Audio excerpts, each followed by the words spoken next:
And we are live. It's 9 a.m. Eastern every single weekday, the Digital Drop Podcast. My name is Andrew Wall, and I'm joined as always by Andrew Perrin. And today, we're talking about what does end game look like for a content creator. So I'm talking about online influencers, Instagram influencers. I'm talking about gaming live streamers. I'm talking about YouTubers. And I'm even talking about, individual personal brand folks or folks that are making small businesses online. What does end game look like? And why do we want to talk about this today? Well, obviously, Sizzle Offshore tweeted us and asked this question. Here it is, Andrew Perrin. A thought for you, SM gurus and experts. Making an online living is still so new, she asks, but 25 years from now, we all are gonna want to retire. So how do you get off this content creation hamster wheel, hashtag keep spinning round and round and round, baby, round, round. So how nice. The hell do we get off of this hamster wheel, Perrin? I mean, it makes sense. Everybody's relatively young right now. Sizzle's young. They're making a living full-time on YouTube and with their online business, creating content, but they are grinding every single day to make this thing happen. What happens, 10 years from now, 25 years from now? How do you transition that daily super grind into something that can make you money or become something bigger? End game. Hit us with it, Perrin. Yeah, so obviously we don't want to be necessarily making videos when we're 60 years old, right? Or maybe even 50. This is a new space. And so what does retirement look like? I think this is a huge question. It's a really, really good one that I don't know if I have 100% concrete answers for, but I do know that the path that we do need to go down is looking at passive income and passive income strategies. And you need to be looking at those now while you're young and you're having some success in content creation and you're building an audience. You need to always be looking for pathways and ways in which you can build systems, build, tools that help you generate passive income. An example, so let's say you put together a merch strategy, but not just a merch strategy, you blend into product making. For example, we were throwing one around yesterday. I just used the one we used yesterday. We were saying, what if, Sizzle put out branded knives, for specific for fishing or something like that. And if you go down this product generation route, the idea then would be to translate that revenue into something passive, that you just have a product that can sell, that can always sell without a whole lot of you having input. But for me, a route that I've seen then to go is through advertising, right? So specifically through Facebook advertiser, you build a website, you build or you utilize a shop system that exists online, something like Shopify, connected through advertising, and you build a loop. So you pay advertising to get conversions, and those conversions are sales on your store. The money you pay into advertising is less than what you get back in conversions. Rinse and repeat. You just cycle more money in and get more money out.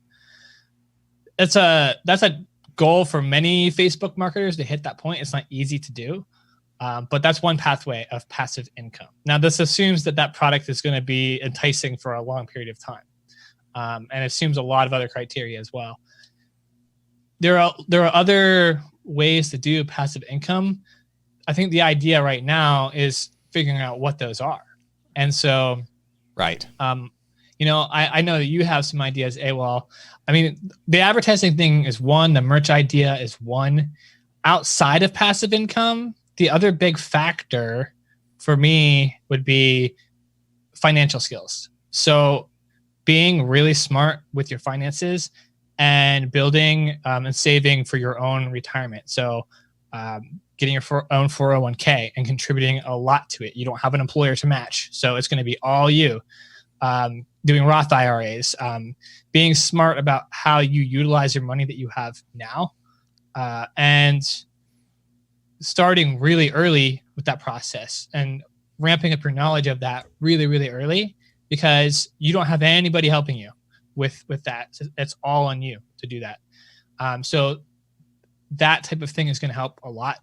And I think that combined with smart passive income, those are the two factors that you have to focus on. Do you have other ideas specifically for? Oh yeah, I've got lots of income? ideas. But yeah, you covered a lot of bases there, and a lot of that was really good. So let's put the personal finance thing to rest really quick. I agree with you. This goes for everybody out there as a content creator.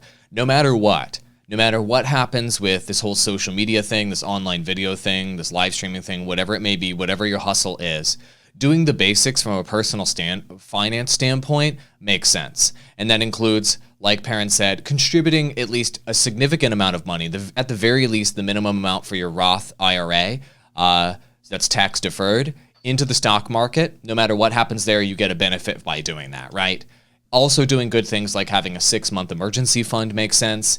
And another basic is, if you can, buy a home so that instead of dropping the amount of money you're investing in rent every single month into a black hole, that money you're spending on rent every month goes back into your pocket in the form of owning real estate. So those 3 things, having a cash holding, having basic investments in the stock market, and having owning your own home, give you personal finance freedom in the long run. But putting that aside, looking at content creators today and looking at reaching end game, you covered a couple really important points there, Perrin, and I thought that was really good. You're thinking about passive income and you're thinking about advertising. So this is the fuel for any business that ends up scaling up in the future. So here's the way you're going to want to think about it, Darcizzle Offshore, and anybody else that's listening right now.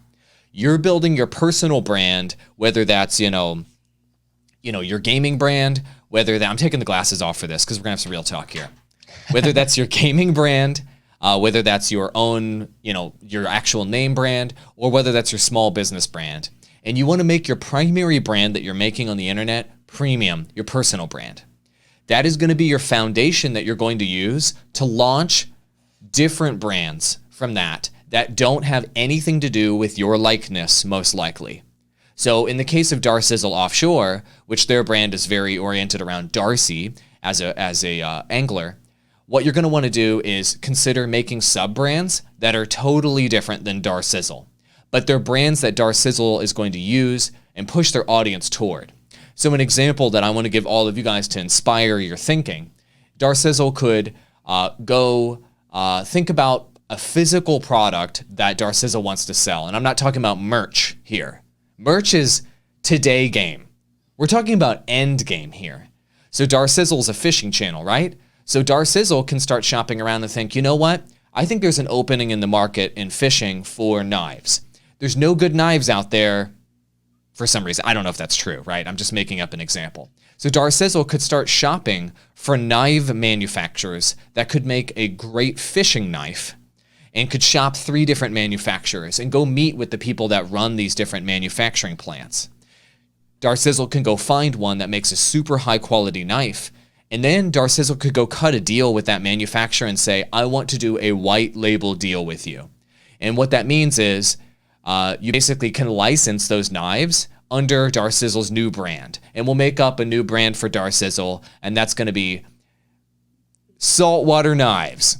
Just a random brand name, right? But the point of saying that the brand is Saltwater Knives is that this isn't Darcizzle Knives. This isn't Darcy Knives. This isn't your YouTuber moniker Knives. This is a new brand you're creating and a new product that you're creating that you're going to use your YouTube channel, your socials, your email list, and all that stuff you're building up right now and in the coming years. You're going to use all of that audience and all of that clout that you have to push it to sell this new product, this new company that you just created to sell these products that are related to your YouTube channel. You get it? That's how you move toward endgame.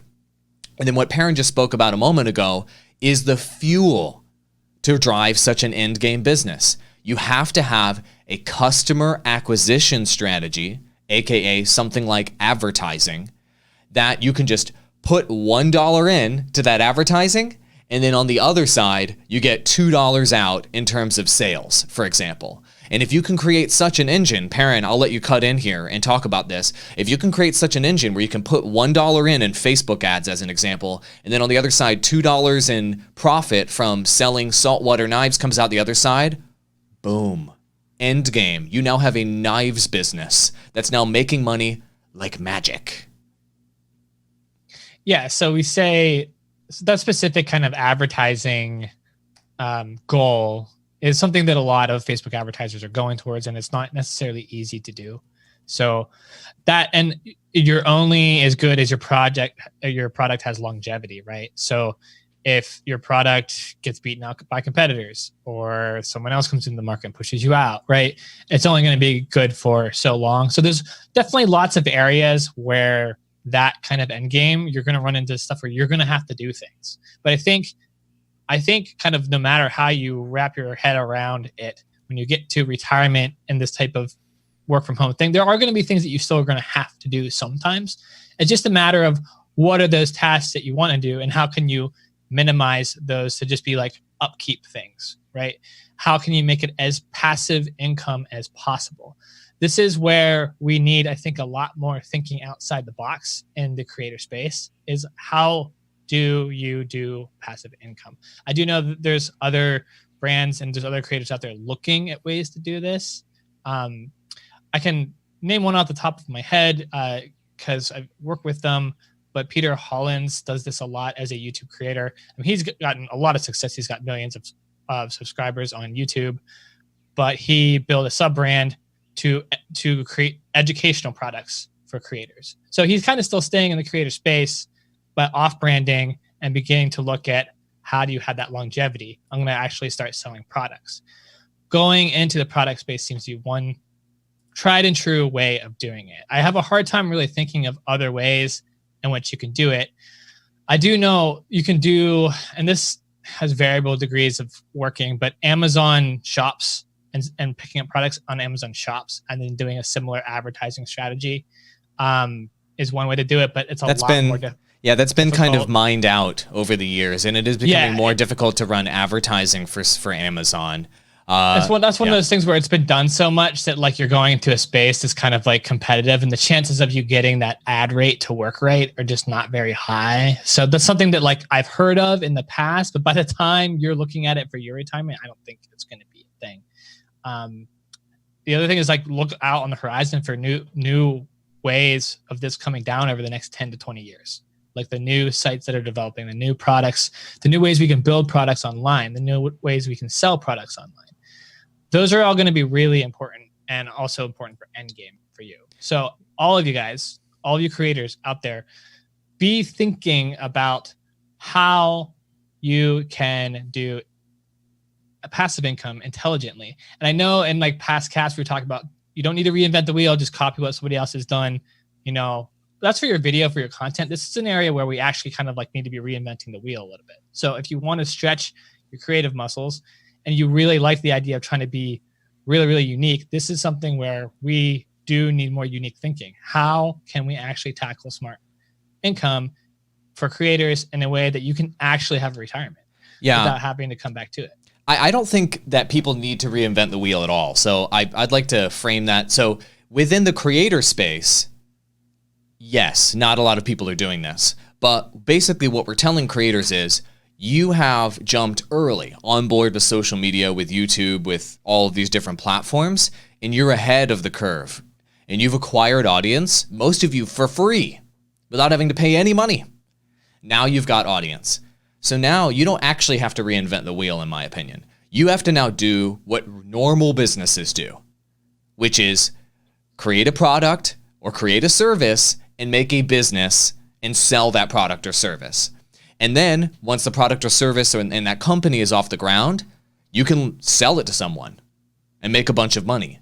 Or you can have a manager run it for you, and then you provide very little input, and then you're reaching end game. This is not a new idea. This is the way business has been done forever. So I actually think it's the opposite of reinventing the wheel. But within the creator space, to your point, Perrin, this is something you're not seeing a lot of creators do. But I'd like to share an example, a real life example of somebody who's already doing this, who's already at end game. And this is a gentleman, we talk about him all the time. I just pulled up his image on the screen. His name is Alex Costa. He's a former Googler, and he was my former contact at YouTube Gaming when we launched YouTube Gaming together. He quit his job at Google, and he went and made his own personal brand. As you can see, he's a good-looking guy. He's great at doing photography, and he's launched his own cosmetics brand called Forte. And this brand is not Alex Costa, as you can see. And this brand called Forte, I'll pull up their website. He's just selling this premium texture clay product as a Instagrammer, as a YouTuber, and what have you. And he's selling this product and using his personal brand of Alex Costa to sell it. And this is endgame. He's already reached it. He has launched his own cosmetics line as a YouTuber, as an Instagrammer. And now this cosmetics line, Forte, if it starts making $1 million a year, $5 million a year, $10 million a year, it becomes a $100 million a year business, what have you, he can sell it to one of the big cosmetics companies and he will become a multi-millionaire at that point. Or he could continue to build this into some kind of mega media or mega cosmetics empire. And this could be his end game play where, and I'm going to go back to us being on camera, where now when he is 50, when he's 60, I don't know, in the year 2045, he now has this Forte company and he's being interviewed on business shows at that point and talking about how he's on Shark Tank one day talking about how he built his cosmetics line. But do you see his starting point? His starting point was gaming YouTuber turned influencer, health and fitness influencer. Then he created his own product, and now he's selling that product as its own business. That is end game right there. End game is building your own business, making it sustainable, and then having it make money regardless of your input because your brand becomes larger than you. That company becomes larger than you. It goes beyond your personal brand. This is an example of somebody who's already at end game today. Let me pull them up on screen right now. This is where creators, this is where all of you want to be. If you want to make this thing really work in the long term, I mean, when you're 60, are you really going to be doing 12 hours of live streaming per day? No. This is where you want to be one day. So if you're a gaming creator, think about that product you want to sell as a gaming creator down the road. If you're, if you're a cooking creator, think about maybe that line of pots and pans, maybe those recipe books, maybe that product you can sell to your audience, that company that you can build end game. You can learn the skills that are required to grow a company, form a company, do all the legals, do all the business, do all the accounting, but you aren't going to do that. You aren't going to learn those things. You aren't going to launch that company. You aren't going to be a successful business person unless you know that's where you want to go. And that's the only end game I'm aware of. What do you think, Perrin? I don't know. I think for this of an end game, there's something that doesn't sit right with me about it. Like, we're getting into this to be creators and to entertain and to be on camera. And I know eventually we got to get away from that. But like, if we're going into it just to have to go into making a product marketing business anyway, what was the point of being a creator outside of growing an audience? I mean, you could have started the business from the get-go and built the audience around the business as any normal business would do and just have done that instead of do the whole creator thing. So to me, it's like, if that's the only end game, which I don't think it's the only one, but I don't think that's going to work for everybody. I think it'll work for some, but not everybody is meant to be the CEO of their own company.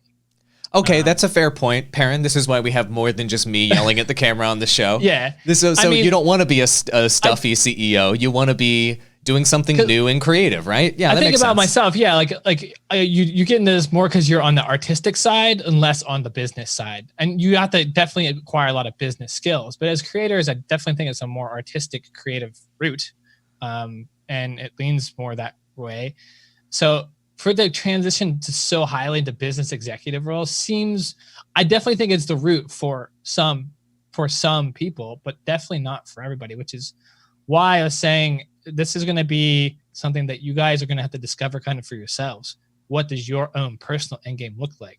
What do you want to be doing to get to retirement, right? You like being a creator.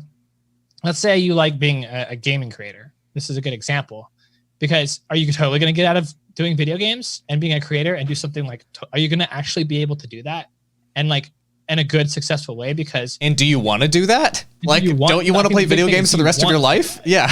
Yeah. So like, it comes down to like, well, this is what I might have to do for retirement, but like, what do I want to do? What's going to keep making me happy? And what's going to most importantly drive my passion? Because that's what's making you a good creator to begin with, because it's driving your passion that builds you up as a personality. People can see that you're passionate about it. That makes you charismatic. That makes you successful as a creator, right? How do you take that and turn it into something that helps you have that long term without having to be on camera when you're 60, right? Maybe we have to be on camera when we're 60. I don't necessarily know, But I do know that there passive, like if you're looking at passive income, there are ways to do it, and the ways to do it that you can like. I want to try to think of one more concrete example because I feel like I'm being like totally vague with you guys right now. No, there are other examples of passive income that you can like for sure. So you could indefinitely, as a creator, basically be a power affiliate marketer. So what I mean by that is, let's just go with gaming creator for now.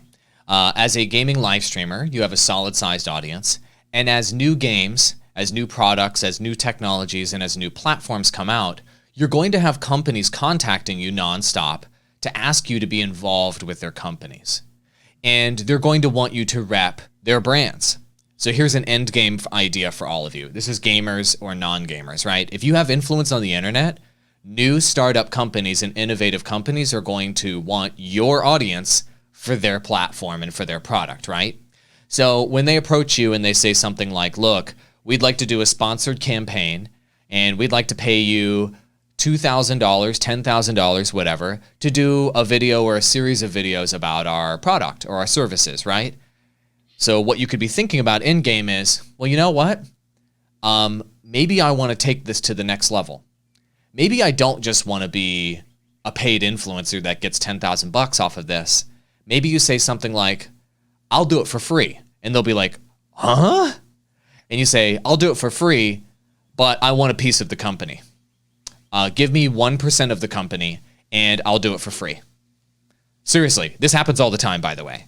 And big influencers can take a part of the company. They'll own a part of the company that they're representing in terms of these campaigns in exchange for not putting a major burden on the company to pay to have them make videos about it. And so if you can do that over the course of the next 10 years, eventually, 1 out of 10 of these companies will probably be a success, right? Maybe one, but only 1 out of 10. And so let's say, you were an early influencer that got a piece of, let's say, Mixer. I'm going to speculate here. Remember how Ninja went over to Mixer? Do you think Ninja just got paid cash to do that? Yeah, right. Ninja probably got profit sharing or equity in Mixer, the platform, the company Mixer, to go over to Mixer, right? So let's just speculate that that's the case. As an influencer, he's thinking end game. He's thinking, well, if I get a piece of the platform and the platform ends up making profits over the long run or ends up selling to someone, etc., then he becomes a multi-cajillionaire as a result.